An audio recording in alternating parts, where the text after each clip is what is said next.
entravam em plena atuação, mas não. Quis o Senhor que fosse a igreja Filadélfia, o mesmo nome da igreja da Ásia, a quem Jesus endereçou sua sexta carta no Apocalipse. Pois bem, a igreja Filadélfia da Suécia foi a igreja por meio da qual o Senhor houve por bem enviar o casal missionário que fundaram a Assembleia de Deus no estado de Pernambuco. Filadélfia surgiu no alvorecer do século XX, em pleno despertamento pentecostal, que por aquela época varria alguns países por volta de 1907. O vento do pentecostalismo soprava muito forte e muitos recebiam o batismo com o Espírito Santo, enquanto a Suécia já ardia sob pleno fogo pentecostal. As primeiras fagulhas acesas pelos suecos Daniel Berg e Gunnar Wingren em terras brasileiras davam sinais de que por aqui também o fogo não tardaria a se propagar. Semelhantemente ao que aconteceu com a igreja primitiva, conforme registrado por Lucas nos Atos dos Apóstolos, a mensagem pentecostal também se irradia no Brasil. Sem um plano estratégico previamente definido, ela simplesmente vai se propagando, qual melodia jamais ouvida em terras brasileiras, vai sendo executada sob a regência do Maestro Maior, o Espírito Santo. Mas, enquanto a semente do Evangelho se espalhava sobre o influxo do pentecostalismo e já se viam os primeiros frutos da evangelização em diversas partes do norte e do nordeste brasileiro, Pernambuco constituía apenas um vasto deserto, uma terra praticamente estéril em relação ao Evangelho de Jesus. Quando parecia mesmo que a terra dos altos coqueiros estava condenada à sequidão e a pouca produtividade, a Assembleia de Deus no Pará envia a Pernambuco o evangelista Adriano Nobre. Ele foi quem ministrou a Daniel Berg e Gunnar Wingren as primeiras lições de língua portuguesa. Fiel cooperador de Gunnar Wingren, Nobre já havia sido designado para outras missões evangelísticas no Nordeste brasileiro, de sorte que veio também a Pernambuco, não só com o objetivo de testificar de Jesus, mas também de verificar a possibilidade de um trabalho evangelístico em Pernambuco. Havia também na igreja de Filadélfia uma jovem simpática, zelosa, de testemunho irrepreensível e que servia ao Senhor com toda a piedade.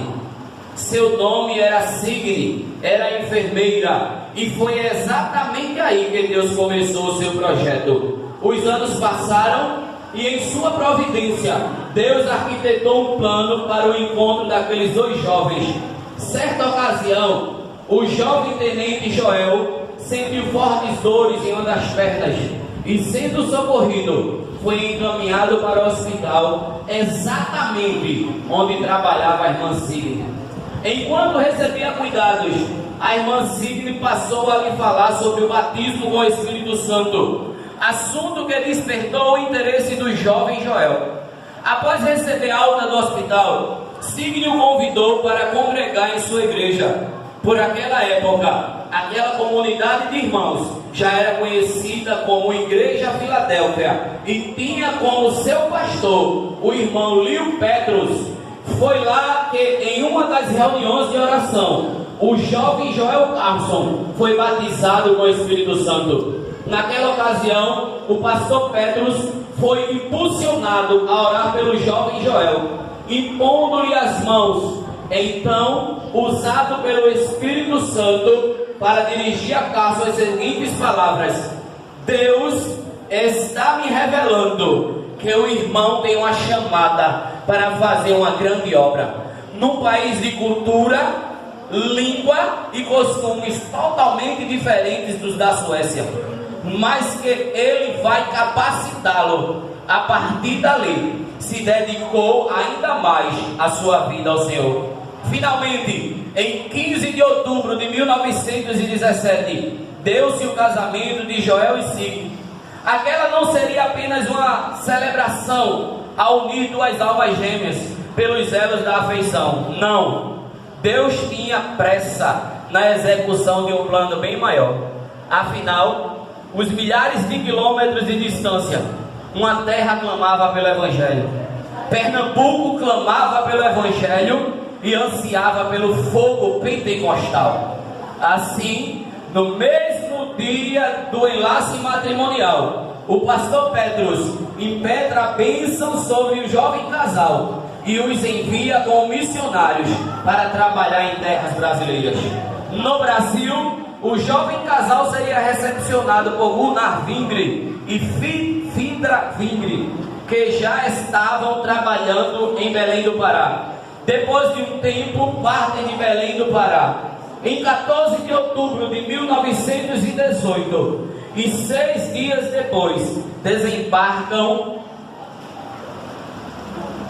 em Recife. Naquele 20 de outubro, em pleno domingo, não havia ninguém para esperá-los.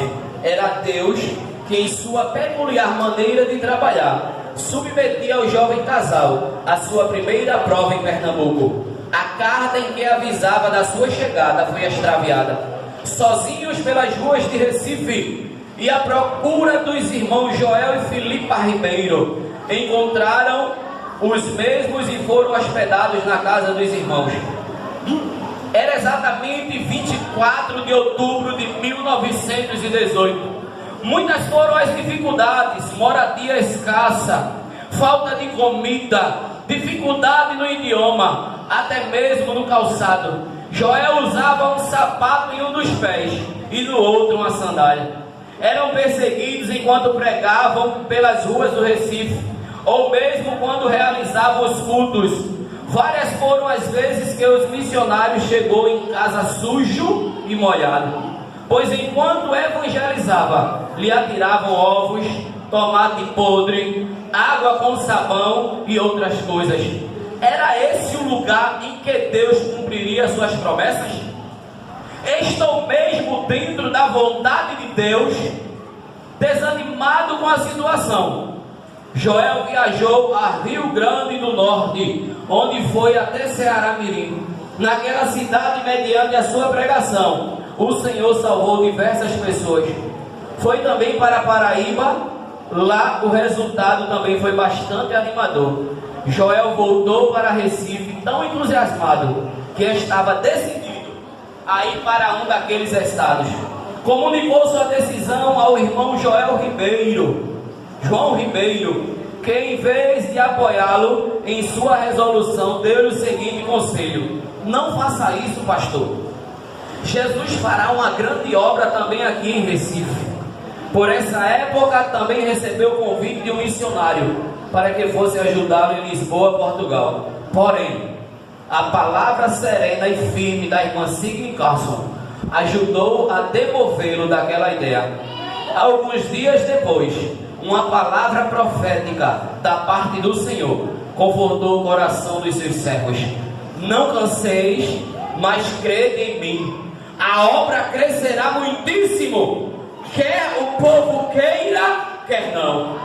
Não foi mais embora, sequer pensou mais em partir. Resolveu ficar ali. Afogados da Engazeira. A doutrina pentecostal chegou a Afogados da Engazeira por volta do ano de 1958, pela pregação do irmão Horácio Moraes de Lira. Os primeiros a se converterem foram os familiares do irmão Horácio. Sua mãe foi a primeira a aceitar Jesus. Quando já se contava um certo número de crentes, começaram a ser realizados os primeiros cultos. Muitas perseguições existiram, até mesmo tentativa de agressões. Os locais de culto eram apedrejados, mas a igreja venceu em nome de Jesus.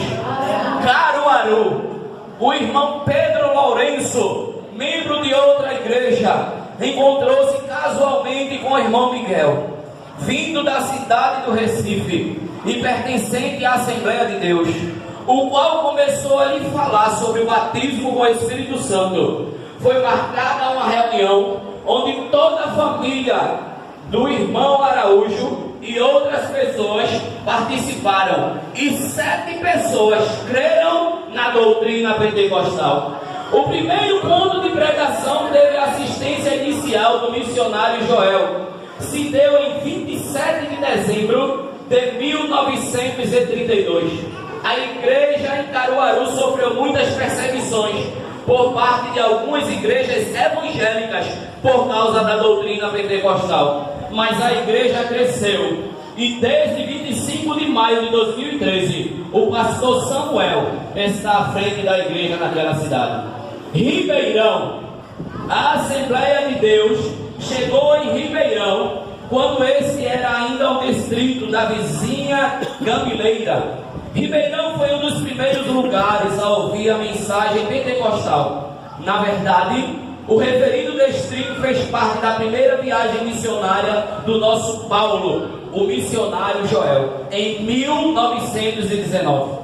A obra seguia muito bem e prosperando, até que no ano de 1951 houve uma divisão e que tantos prejuízos trouxeram. Dessa forma, em 1951 foi preciso recomeçar na gestão do pastoreado do irmão Jubiliano Torres da Silva em 1954. O projeto foi definitivamente aprovado. Glória a Deus. Mas, Igreja do Senhor, vocês sabem onde tudo isso realmente aconteceu? Onde foi arquitetado? Quem foi o arquiteto? Se vocês não sabem, prestem bem atenção, porque irão saber a partir de agora.